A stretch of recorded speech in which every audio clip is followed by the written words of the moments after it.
Ito na mga idol, pag-usapan po natin si Cuadro Alas, Casimero at Christian Aranita. Matatandaan ang Combate 16 kung saan ay main event nga po dito ang Salpukang Magramo versus Aranita. Nanauwi nga po ito sa round 1 knockout ni Magramo. Dahil nga po sa panalong ito ni Aranita, alam na po nating lahat na siya na ngayon ang bagong mandatory sa IBF light flyweight. Kaso lang mga idol, mga busing, mukhang madidili pa yata ang world title fight ng ating pambato na si Aranita. Mukhang malabo pa nga po ito sa ngayon mga busing dahil ngayon nga pong February 16, mapapalaban ang champion ng IBF na si Adrian Coriel kontra sa dating IBF champion na si Nanshinga. Ganon pa man mga bossing, habang naghihintay itong ating pambato na si Aranita kung sino ang mananalo sa bakbakang Coriel at Nanshinga. Ang good news naman ngayon para po dito kay Aranita,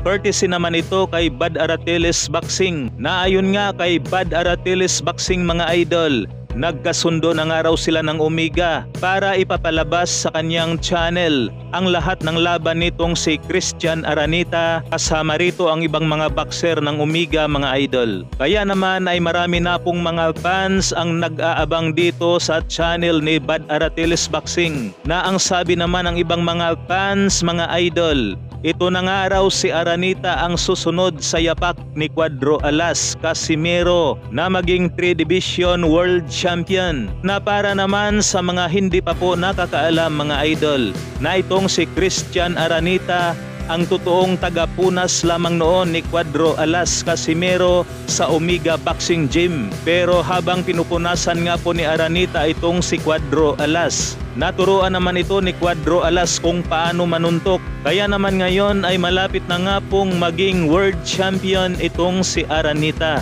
Samantala mga idol, Casimero, Romero Dono, Plania, Tapales at Jonas Sultan, tila ginawa nga po itong katatawanan sa social media.